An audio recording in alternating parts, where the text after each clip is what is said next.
deliveries po ay merong record ang aking mga tao. Totoo po yung sinasabi ni Orly Gutesa na nag-deliver siya sa Forbes Park.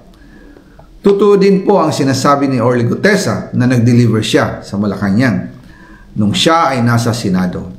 Para mapatunayan ang mga litrato na deliveries ay ilalabas ko po together with this video.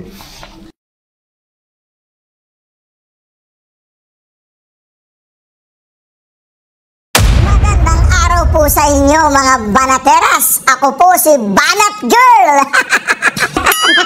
Ito po mga banateras, panoorin natin ito at sabay-sabay po tayong mag-react sa comment section. Alright, panoorin na po natin ito mga banateras. Mag-comment po kayo sa comment section at huwag po ninyong kalimutan mag-subscribe, i-like at i-share ang ating video. I am not Filipino for nothing. Mahalin po natin ang Pilipinas. Ito na po. Usapan natin yan. Ping Lacson, please lang, tumigil ka na. Di ka ba nahihiya sa bayan ng Pilipino? Anak ng Petrang Garapatan, nawawalan ka na lang ng boses sa mga kabalbalan mo. Alam mo ano yan? Ba't nawawalan ka ng boses? Stress yan. Sa mga nakalipas na araw, noong na-realize nyo na hindi nyo nakontrolado yung si Zaldico, nagpanik kayo. Malamang sa malamang di ka nakatulog o nag-rehearsal kayo siguro, kaya nawalan ka ng boses. Dito sa video na to mga kababayan, sinagot ho netong si Zaldico yung mga kabalbalan na yan, netong si Ping Lacson. Pero bago ho yan mga kababayan, isang like at isang subscribe. Masaya na ho tayo dyan at sa mga gusto sumali sa ating community, yung join button nandyan lang ho sa baba. Sa lahat ng nag-subscribe, doon kay anong pangalan noong vlogger na yun? Malupit yung vlogger na yun eh. Yung Level Up 1, lahat na nag-subscribe doon sa channel na yun. Maraming salamat ho, no? Sobrang nagpapasalamat ho ako dahil tinulungan ho natin yung ating kaibigan na si Level Up 1. Malupit ho yan. Sabihin ko sa inyo, maprinsipyo din ho yung ali na yan, no? Talagang pagka yan sumalansan sa mga issue, wala ho tayong sinabi dyan. Malupit ho talaga yan mga kababayan. Sa mga na hindi pa nag-subscribe, hanapin nyo na lang. Level Up 1. Ayun na nga mga kababayan, pakinggan ho natin. Umpisaan ho natin ang ating talakayan dito kay Ping Lacson Boy Tago. Tingnan nyo naman ho yung itsura na yan. Anak ng Petrang Garapata. Stress na stress tong si brother. Brother, itulog mo yan. Itigil mo yan. Anak ng toko, stress yan. Bakit wala kang boses? Kasi sobrang stress na stress ka na. Mantakin mo, sa kakadepensa mo kay Marcos Jr., biglang lumabas si Zaldico. ang bangungot na kinatatakutan ng kampo ni Marcos Jr. Yung tipong hindi na nila malaman kung anong susunod na gagawin nitong si Zaldico. Ito payo kay Zaldico, huwag kang umuwi ng Pilipinas. Bago ka umuwi, siguraduhin mo muna na lahat ng nalalaman mo, nailatag mo na. Kung sakaling gurgurin ka man, sa mga ilalabas mo na yan, panigurado. Wala na ho talagang, sa bagay, kahit hindi yung mga ilalabas na yan itong si Zaldico, wala nang Marcos na mapupunta sa Malacanang. Period. Ito na ho mga kababayan, ang mga pag-uusapan natin dito sa video na to. Itong si Marcos Jr. Ano ba yan? Launching of the Philippines Chairship of ASEAN 2026. Nako, matindi ho yan mga kababayan. Meron pa hong lakas ng loob na magpakita sa media itong si Boy Insertion. Mamaya ho mga kababayan, pag-uusapan ho natin itong argumento nitong si Ping Lacson Boy Tago. Bakit hindi siya nep? Diba? Bakit hindi siya nep? Pwede naman yung 100 billion na yan, sa net na kaagad, diba? Bakit hindi siya nep? Mamaya ho, umpisahan ho muna natin to. Tapos pala itong kay Senator Rodante Marcoleta na kung saan hindi ho natin napasadaan doon sa ating naunang video, linampaso ho niya ang isa sa mga tauhan nitong si Boying Remulla na kung saan pinagpipilitan pa rin ho nila yung restitution. Dito sa video na to, makikita ho natin kung paano sinoplak nitong si Senator Rodante Marcoleta itong si DOJ Prosecutor General Richard Padulyon. Ayun na nga mga kababayan, umpisahan ho natin ang ating talakayan dito kay Pinky. Pakinggan ho natin ang kanyang mga punto de vista dito sa video na to. Gang! No, that's it order yet. Kasi sabi ko lang, as of now, walang probative value kasi hindi naman under oath eh. So ano yung mga... Ibang klase ho talaga itong si Ping Lacson. Wala daw probative value. At ng Petrang Garapata, ibig sabihin pagka nagsalita siya dyan sa Blue Ribbon Committee, nanumpa siya dyan, nag-oath siya dyan, meron ng probative value. Magiging credible na siya. Anak ng Veteran Garapata, ito nga si Master Sergeant Orly Gutesa, pinanotaryo pa niya yung kanyang sinumpaang salaysay. Nag-oath siya diyan sa Blue Ribbon Committee. Questionable pa rin ang credibility niya para sa'yo. Anak ng Veteran Garapata, ano kayo mga Diyos dyan sa Blue Ribbon Committee? Dapat lahat ng sasabihin ng mga magsasalita sa issue ng flood control, dapat dumaan muna sa inyo bago maging credible ang mga sasabihin nila. Hindi ho ganun yun, Senator Ping Lacson Boy Tago.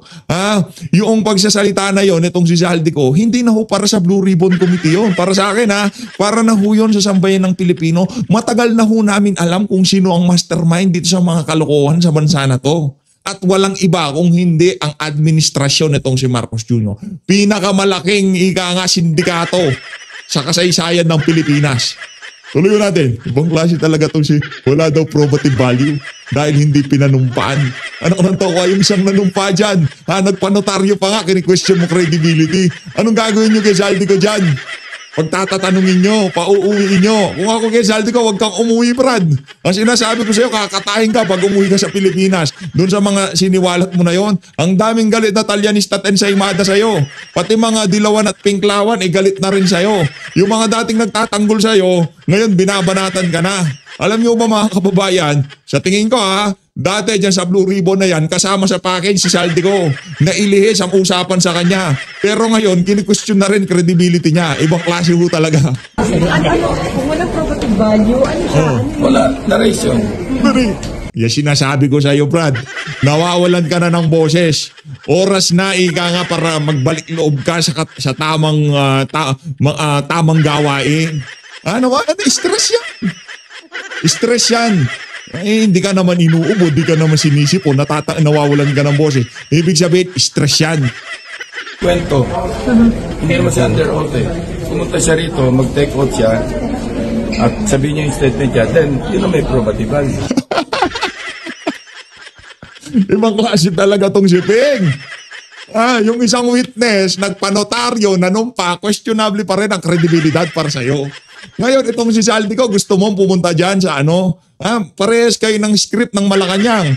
Malacanang naman, gusto nila ipanotaryo yung mga statement nitong si Zaldico. Ikaw naman, gusto mong pumunta siya dyan sa Blue Ribbon at panumpaan niya yung kanyang mga sasabihin. Ano kayo dyan, mga Diyos? Dapat lahat ng magsasalita dito sa issue ng flood control na to, dadaan muna sa Blue Ribbon, ganon. Hindi na para sa inyo yon. Hindi na para sa consumption ng Blue Ribbon yung mga sinabi ni Zaldico. Nasa sa inyo yan. Kung walang probative value, wala kaming pakialam.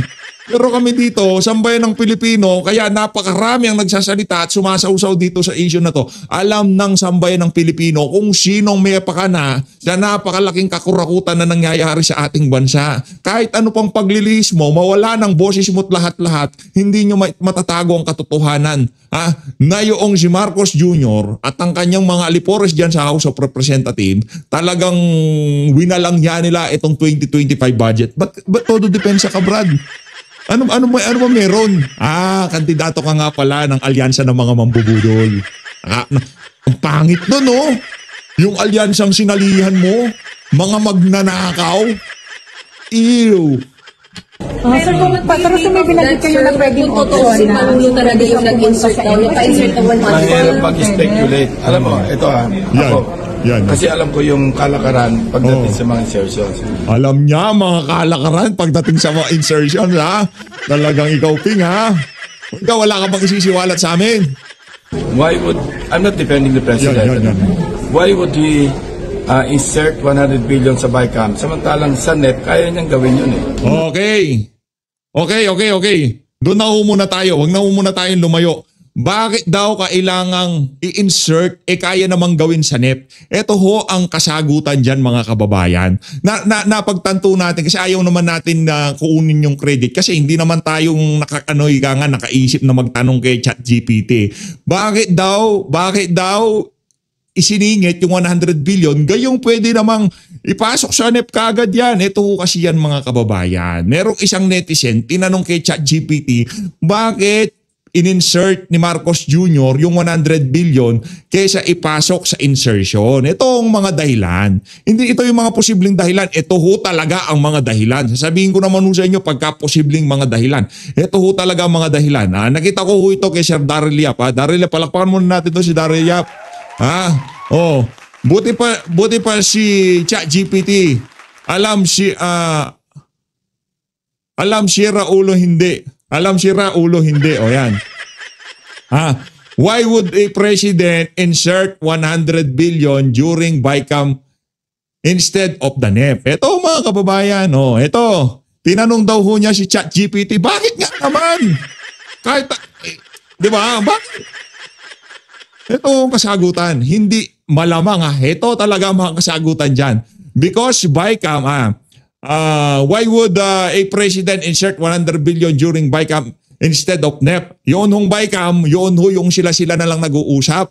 Yung naka-close door, si Grace po, si Martin Romualdez, si Jaldico, yan sila Chis Escudero. Yan wala kayong lusok dyan, mga walang ya kayo. Kaya pala merong sinasabi itong si Chis Escudero, tinulungan kita. Tinulungan kita. Ito pala ang tulong na tinutuko niya. Ito. Because BICAM is where insertion is hardest to detect. Yan. Tama naman. Kasi wala na ho yan Wala nang hearing dyan. Wala nang Committee on Appropriation hearing. Hindi kagaya doon sa committee level, lahat ng line item, ini-scrutinize yan. Tinitingnan nila magkano pondo niyan. O yung dating project ba yan? Ano ba mga naging progress dyan sa proyekto na yan? Ganon ho. Pagka nilagay sa NEP yan, sigurado may i-scrutinize yan. Pagka meron pa namang ungab dyan sa House of Representatives, sigurado makikita kung merong mga hindi ma-justify na budget dyan sa NEP. Ito ho. It is scrutinized by the media, analysts, COA, civil society, economists, and public.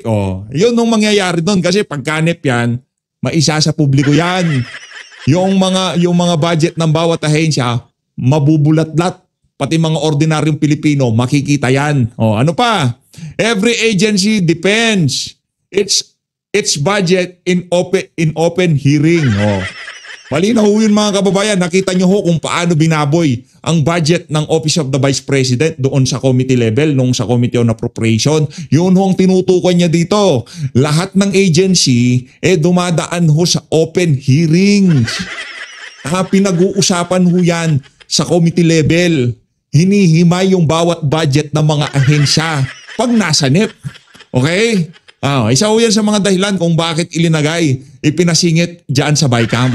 Kasi pagka nasa NEP yan, pag nakita ni congressman, lalo na medyo magaling-galing yung congressman, itatanong niya yan doon sa nagdidepensa ng budget dyan sa partikular na ahensya na yan. Halimbawa, yaang si Adjong sa Department of Education nung nagdaang 19th Congress. Siya ang didepensa doon. Pero pagka nandun sa BICAM, wala ho tayong makikita dyan. Ano pa? Many questionable allocation gets exposed early. Malinaw ho yan ito na. Pero sa BICAM, but the BICAM, it is closed door. Nakita nyo mga kababayan, kaya ngayon binibida na kesyo yung BICAM daw magiging open na sa publiko. Dahil alam nila, meron silang mga katarantaduhang ginawa doon sa nag-uling BICAM. Di ba? Pasensya na ho sa salita. Kasi nakakakuluho talaga ng laman. Ganyan ho tayo lokohin itong mga walang yung politiko na to. So, kakalimutan na namin yung huling BICAM dahil ngayon magpa-public hearing na tayo. Open na ngayon ang BICAM. Mga siraulo, huwag nyo kami lokohin. Ito pa. Ito pa malupit dito. Kaya napakalupit ng BICAM No minutes or detailed records are made public. Naku. Maliwanag pa ho sa sikat ng araw. Wala hong ganyan pagka BICAM. Pero pagka public hearing nga, nasa committee level, meron hong minutes yan. Yung minutes ng hearing, yung mga sagot ng mga dumidepensa sa budget, yung mga ahensya ng pamahalaan, yung pagtatanong ng mga congressman, makikita ho lahat yan doon. Merong record at madaling balikan. Kasi naka-live yan sa official FB page, official YT channel. Ayan, Ping Lacson pinapaliwanag ko na kasi sa tingin ko, sa sobrang nawalan ka na ng boses at lahat-lahat, sobrang tindi ng pinagdadaanan mo ngayon, hindi mo na alam kung bakit isiningit yan at hindi ilinagay sa NEP yung 100 billion na yan. Ito, di ba? Kasi kitang-kita nyo naman talagang stress na stress tong si Ping Lacson. So, ano na ho natin ito? Higa nga, paliwanag na ho natin sa kanya. Baka nakalimutan niya, kesyo ano daw ho niya. Kabisado din daw ho yan, yung galawan. Ito, galawan, pinapakita ko sa iyo, galawan.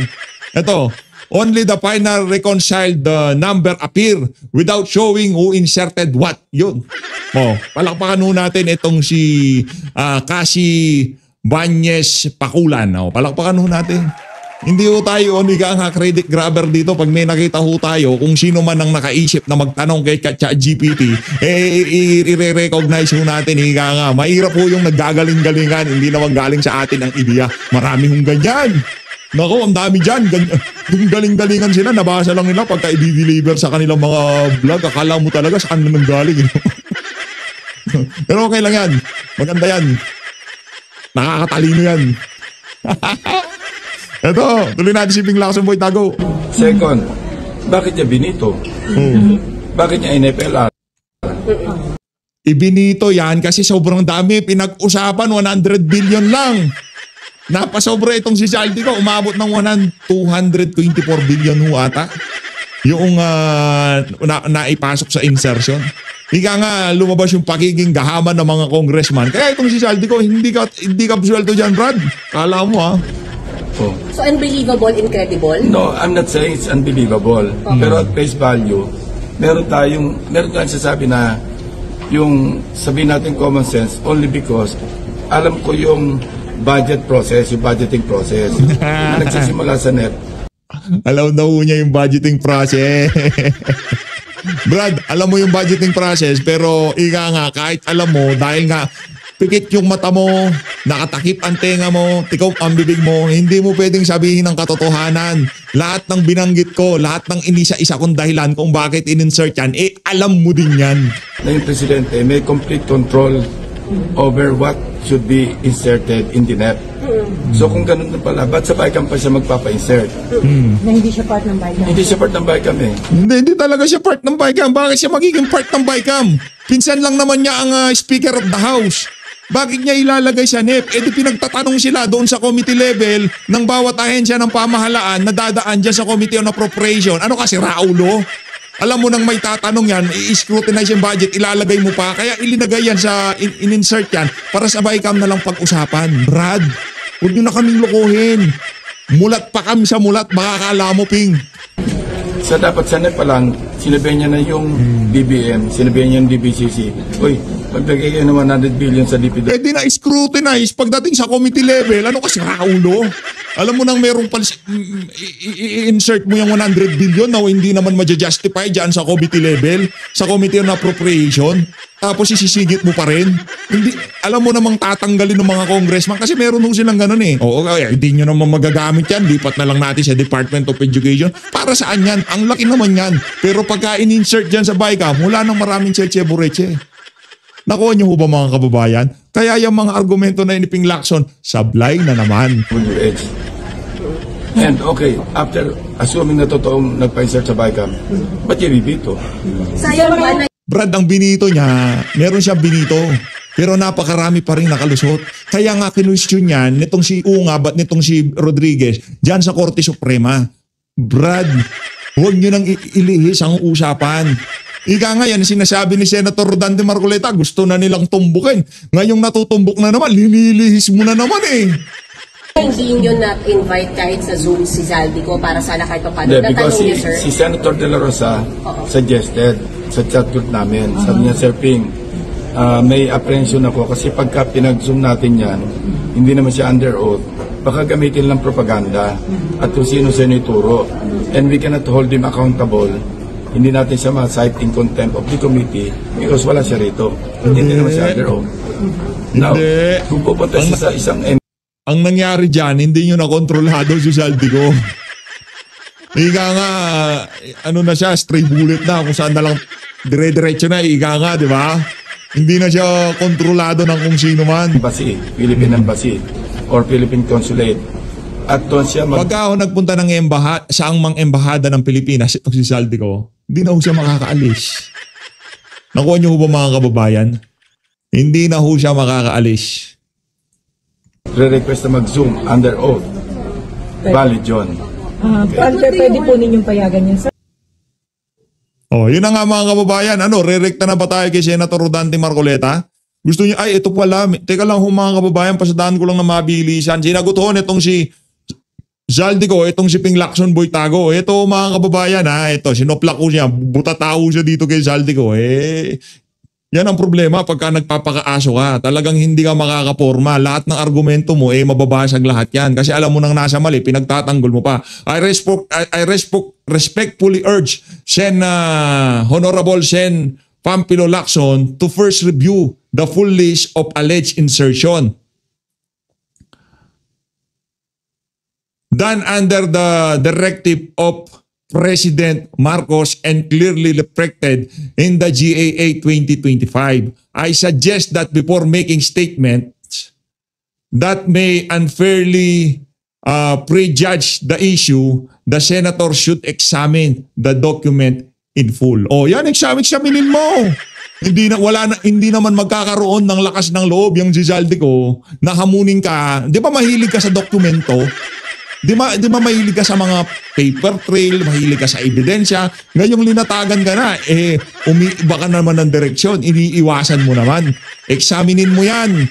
Lahat ng ipinakita niyang dokumento, nasa NEP lahat yan. Yung mga nakalagay doon sa mga dokumento ni Zaldico, yun ang mga hindi binito ni Marcos Jr. Kasi baka hindi naman kasali yun doon sa brown leather bag. Baka hindi yun kasama sa brown leather bag. Di ba? Oh, ito na tayo. Papanoorin pa ba natin to si Bangag? Papanoorin pa ba natin to si Bangag? Gusto niyo ba makakita kung gaano kakapal ang pagmumukha nitong mama na to? Yan. Habang nakasimangot si Ping, sige, anuin natin. Pasadaan natin na mabilisan itong si Bangag. Panuorin, tingnan natin kung ano yung mga mga kabalbalan na sasabihin na naman itong mama na to. Pero ang natin dito, na-establish na natin so far na yung mga argumento ng mga Talyanista Ensaymada puro sabaw-sabaw. Parang yung kanilang mga utak. Di ba? Mantakin mo pero magtatanong kay ChatGPT, bakit insertion? Bakit isisingit sa BICAM? Hindi sa NEP. Di ba? Napakahusay. Ito. Luke Bersamin, please take your seats. Kapal ng mukha, no? Pero kitang-kita mo sa pagmumukha niya yung stress, di ba? Nakaharap ako sa mga tao na to. Alam nila na isa ako sa mga mastermind ng kalokohan sa Pilipinas. Brad, yung brown leather bag, lagay mo na yung mga brief mo doon. Our ASEAN member states and dialogue partner countries, His Excellency, the Most Reverend Charles Brown and the other esteemed excellencies of the diplomatic corps, honorable members of the cabinet, honorable members of the Senate, our partners from the local government, private, business, and cultural sectors, all and chairship, of course, First Lady Luis Araneta Marcos. Naku, sinaut-out pa si Butod. Yung mga hindi pumapalakpak, teka lang, tanggalin ko lang yung Yung mga hindi pumapalakpak, malamang sa malamang napanood na nila yung video nitong si nitong si Zaldico. My fellow workers in government, distinguished guests, ladies and gentlemen, good evening. We gather today within the historic walls of Intramuros, where centuries of Philippine history was shaped, a place that has witnessed our nation's encounters with the world, our struggles for independence, and our steadfast pursuit of peace and progress. It is therefore deeply fitting that we launch here today in this place the Philippine Chairship of ASEAN 2026 as we once again open our doors to our friends and neighbors in the region, united under the theme, Navigating Our Future Together. This theme captures both our vision and our conviction that ASEAN's strength lies in unity and that together we can chart a future that is... Basta yung pondo ng ASEAN, itago nyo ha. Yung chairperson, yung host ng ASEAN ngayong taon na to, ay sa susunod na taon medyo nakakatakot. Okay ba yun? Maliwanag sa ASEAN. Malamang merong chip-in yan yung mga bansang kasapi sa ASEAN. Di ba? Itago nyo ho yung pondo ng ASEAN. Mahirap na. At saka yung mga pagkakagastusan ha, baka yung ano dyan, merong isingit itong si Marcos Jr. Mahilig sa singitan yan. Dito na ho tayo kay Senator Rodante Marcoleta. Wala ho talagang kasing kapalang pagmumukha ng mama na yan. Pambihira, nahuli na sila lahat-lahat. Talagang balak pa hong lumusot, di ba? Dito tayo kay Senator. Hinihintay kita kanina, Sen. Hinihintay kita sa sa saganang mamamayan. Sabi ko, baka nandun na si Sen Dante. Siya lang naman inaabangan ko dun eh. Hindi naman. Si Sir Jen tsaka si Sir Nelson, inaabangan ko din yan. Pero ito talaga iga nga, starter ng pagsasalansan si Senator Rodante Marcoleta, di ba? Kaya kahit na hindi natin siya napanood dyan sa saganang mamamayan, mas malupit naman ho itong kanyang mga punto de vista dito sa nangyaring hearing dyan sa Blue Ribbon Committee. Yung aso nitong si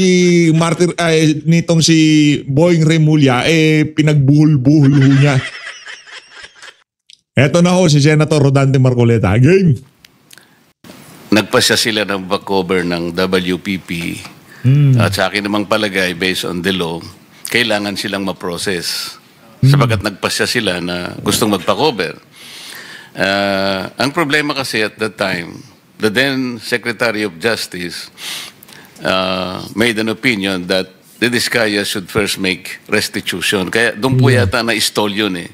Considering that restitution is not even one of the requirements para ma-process. Kasi nag-a-apply pa lang sila eh.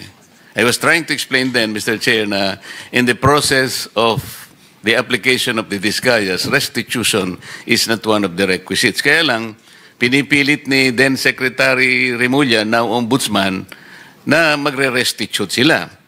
So, dun yata na-stall ang pinag-uusapan. Ngayon, ang pagkakaalam ko rin po, Mr. Chair, si Yusek Bernardo, parang he was already granted provisional, anong tawag ron? Provisional admission, Mr. Chair. So, if he was granted already provisional admission, was he required to restitute anything?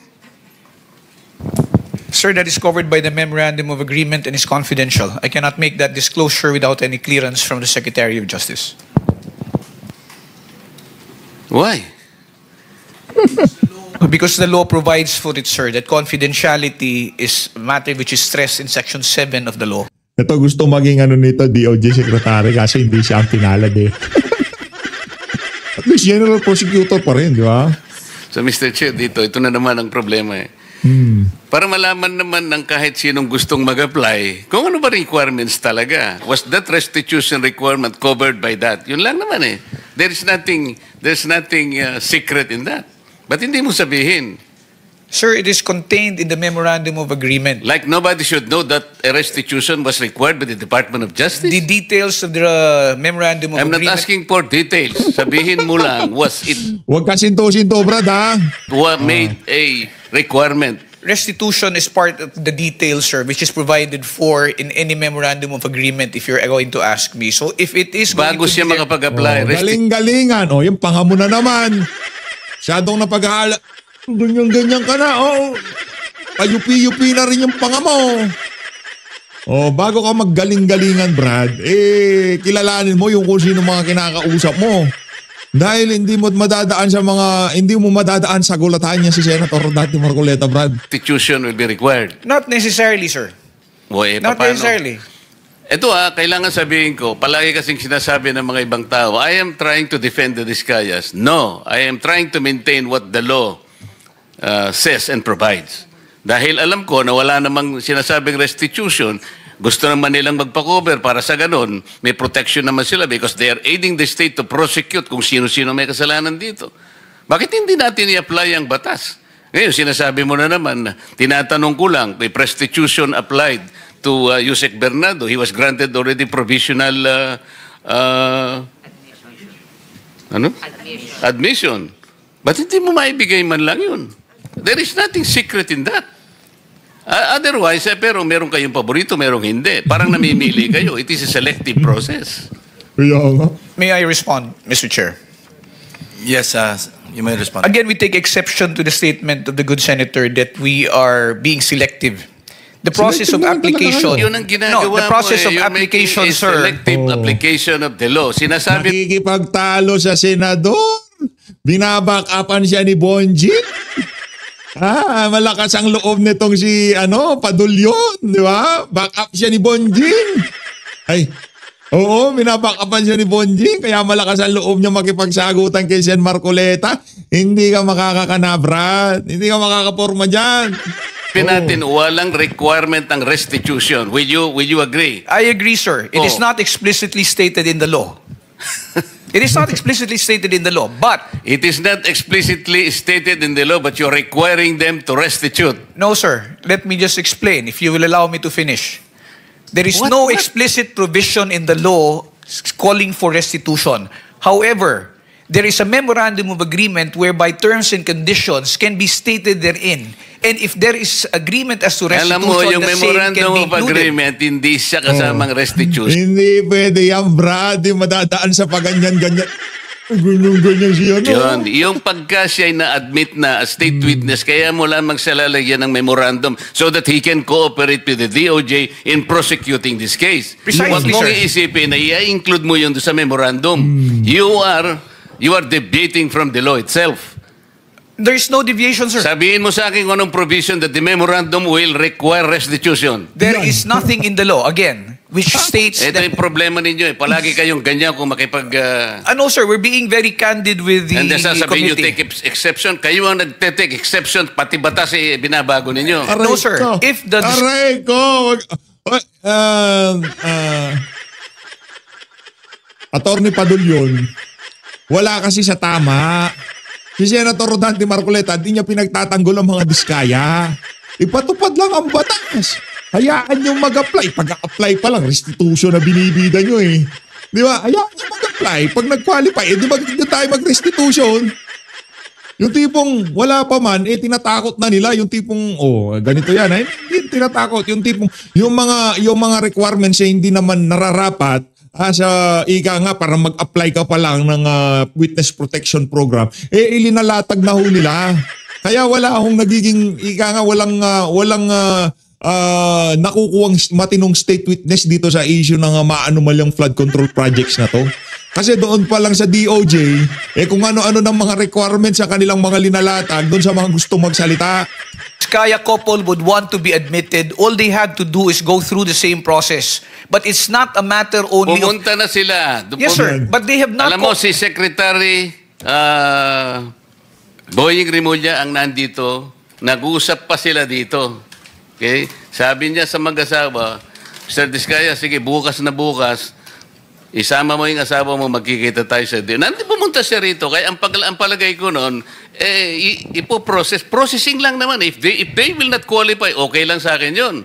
But, hindi nga sila natuloy sa process because they were required restitution. Kaya ang nakikita ko dito, merong blocking. Merong blocking. Di ba? Napakasimple na pinag-uusapan natin, Prosecutor Padulyon. Huwag na nating i-complicate ito. We apply this law to everybody. Kaya tinatanong ko lang, okay lang naman kung qualified si Yusek Bernardo. I have nothing against Yusek Bernardo. Okay lang. Tinatanong ko lang, para yung application ng batas, parehas lang. So, halimbawa, kung wala namang restitution si Yusek Bernardo, why will you apply restitution to these people? Sir, we did not... That was a statement made by former Secretary Rimulya. When they were referred to Department of Justice for processing, it was because there was a legislative inquiry which was going on, and the Diskaya couple, during the time that they were testifying, stated that they wanted to be provided security and protection. Immediately after they went to the department, said security and protection was provided to them without any consideration yet as to their application into the program.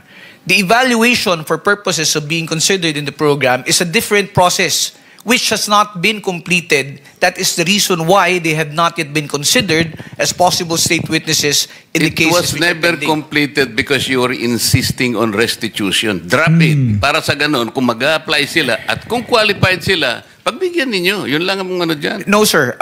Again, let me disabuse the mind of the good senator. There is no requirement that for purposes of processing, they will have to go through or they will have to make restitution. Yun nga because sinabi it will ni still go Boying through Rimulya. evaluation. Sinasabi ko sa iyo, yun ang sinabi niya sa press conference niya.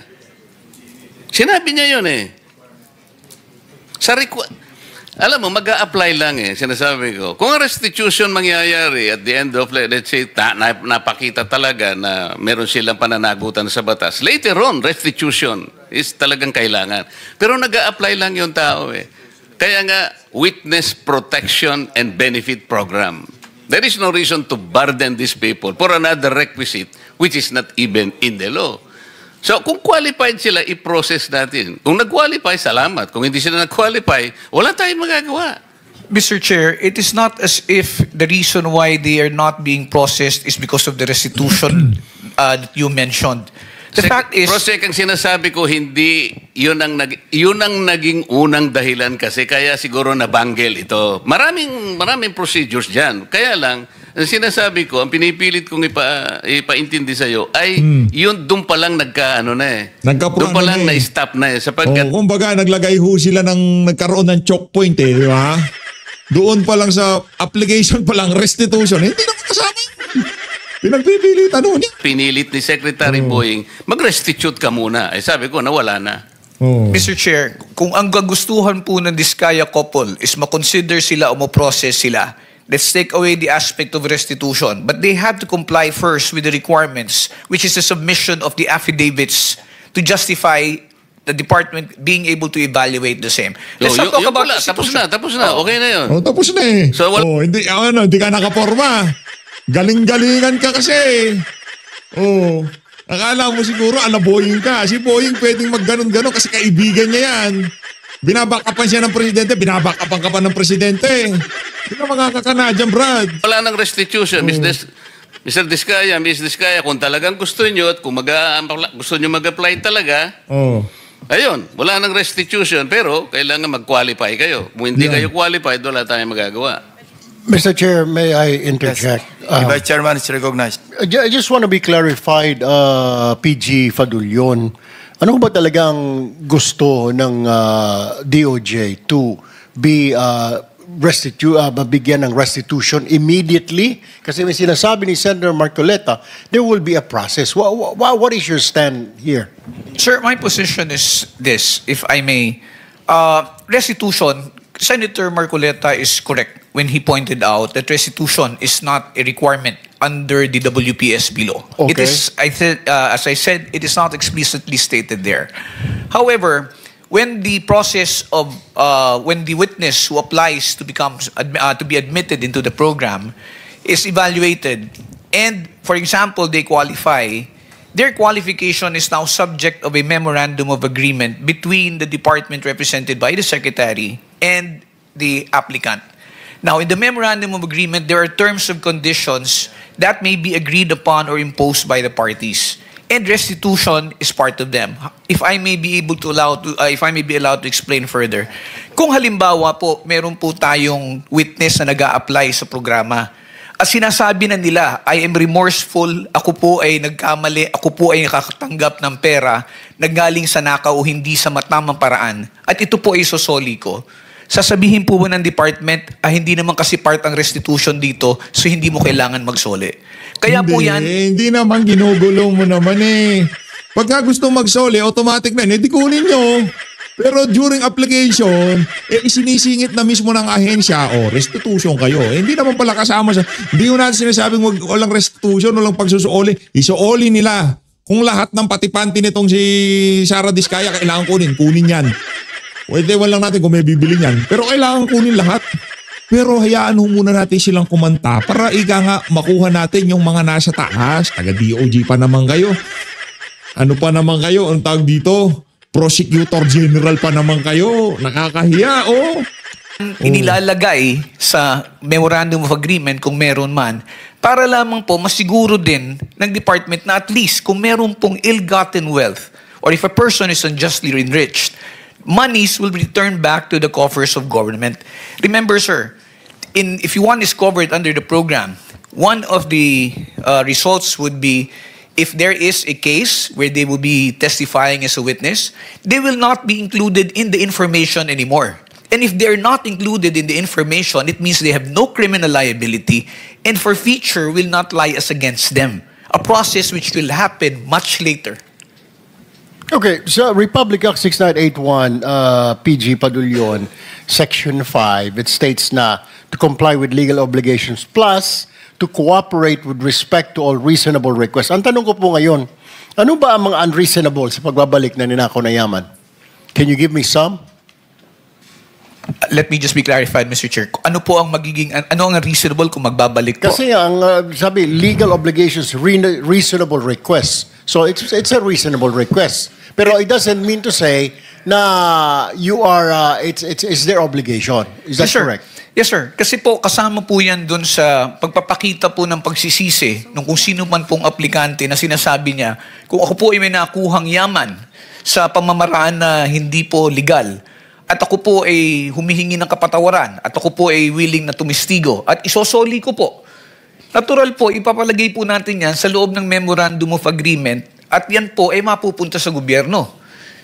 Kaya po, ang tanong ko po ngayon sa PG Padulyon is that reasonable ba o unreasonable ang pagbabalik ng pera na kinuha sa taong bayan? Which is which? It is definitely not unreasonable. I would say it is only reasonable and within reason to return the same. Thank you, Mr. Chair. Hypothetical, halimbawa, nag-apply yung couple, Diskaya couple. Sinabi nila, halimbawa, papasok sila sa MOA. Okay, ito po yung aking mga account numbers, ito yung bangko. Willing po akong i-waive kung magkano man ang laman nitong account number na ito.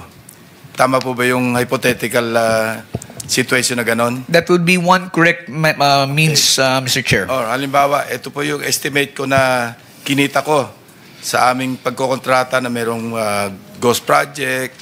Nag-estimate siya. Nagbigay siya sila ng estimated amount na sa tingin ninyo acceptable kasi yun ang base rin sa reasonable na computation. Kasama rin yung sa MOA.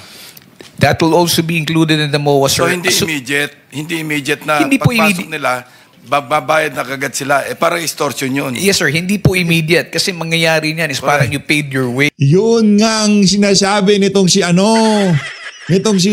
Boying Remulla nung una pa. Kung restitution ka agad. Ngayon nagkakaroon na ho ng kaliwanagan kasi wala na yung magulo sa DOJ. Ang magulo kasi talaga dyan si Boying Remulla. Ngayon wala na sa ombudsman na siya. Nakita nyo ano nangyari sa ombudsman. Naglalabas siya ng statement in behalf of ICC. Tapos kung ano-anong mga kaso ang kanyang binubuksan na kesyo kay Senator Joel Villanueva, kesyo susulat siya sa ganito, kailangan niyang i-request yung ganyan, magkalitaw-litaw, na-dismiss na pala. Ngayon wala na sa DOJ itong si Boying. Medyo lumilinaw na yung mga usapan. Paid to be able to be admitted. Parang you buy your way in to the program. Ito po, it's a necessary... So, merong miscommunication.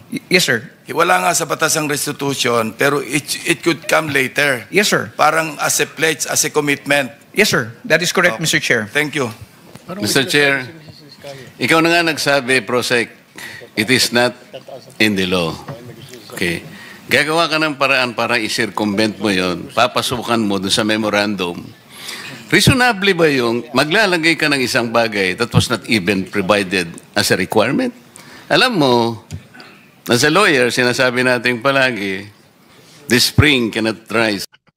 Pagka sinabing as a lawyer, tahimik ho yung karamihan dyan. Kasi yung iba dyan, comedian, yung iba nag-aabu-abugaduhan, yung iba naman nagbebend ng law. Kaya pagkausapang abogado, yung iba dyan tahimik. Senator Marcoleta, banatan mo na. Higher than its source. Ano yung source? The law itself, di ba? Bakit ka ngayong gagawa to circumvent it para lang ipakita mo? Alam mo, you'll be abusing. That is grave abuse of discretion. Hindi mo nga alam, magkano isosoli nila, for example. Alam mo ba kung paano isosoli? Doon lang sa solian, doon lang magkakaroon na ng corruption dito. What was not given to you by the law, you cannot have it. Dito tayo nagkakaproblema, Mr. Che. Kaya ang pinag-uusapan lang, these people, gusto nilang tulungan ng Estado. We're not, hindi man hidden wealth pinag-uusapan Mrs. dito. Diskaya wants to say something. Can we allow her? Si Mrs. Diskaya Pwede natin, tayo. magsalita ka muna. Yes po. I-confirm ko lang po kasi with what attorney Fadulyan said na meron kaming we were given temporary security. Definitely we weren't kasi I had to get our own security for me and my kids after the session here where we mentioned the 17 congressmen. So hindi po kami nabigyan ng DOJ ng any security Sinungaling ang DOJ, pambihira talaga. whatsoever. Nuknukan And then talaga yung sinasabi na hindi kami nakikipag-cooperate. Actually, the affidavits that they were requesting were prepared and we were ready to give it to DOJ. Pero kasi we were required to restitute first. So hindi namin You were required to restitute. How much? Wala silang sinabi na amount. So hindi namin alam kung ano yung restitution. Baka stipulation lang. So it was one of the yun nga po. Pinagtatanggol mo na ngayon yung DOJ. Hindi ka na gumigit na dito, Ping. O yan na nga ba sinasabi ko eh. Yan na nga ba sinasabi ko sa iyo, Ping eh. Baka naman. Ang tanong dyan, pagka sinabi ng resource person, ganito kasi sinasabi ng DOJ, sagot. Hindi yung sasabihin mo, baka. One of the stipulations PG, that baka stipulation lang was yun, asked of us. Oh, yeah, naglalagay ka na rin ng salita ngayon dito kay Prosecutor General. PG, baka stipulation lang yun, no? Pambihira, oo. Mr. Chair, I am not privy because I am not part of the ones who've been talking Yes. to and communicating Yes po, with the opo. Diskaya couple. So I will have to validate that information, Mr. Chair, as to whether or not restitution was made a condition. Maybe you can renew your application. Actually, hindi din Puntahan nyo kami na lang si PG Padulyon. Hindi na po kami we are 100% trying to cooperate with whatever is asked of us. So when Mr. Diskaya was let out for a half day to do the ledger, nagpasa po kami ng ledger ni Yusek Bernardo noong day din na yon, pero hindi din pinansin. It parang sinabi sa amin, the case will go on Okay, even without para the lang ledgers. kasi 490 na, no? Sabihin yung lawyer ninyo, mag-coordinate sa DOJ.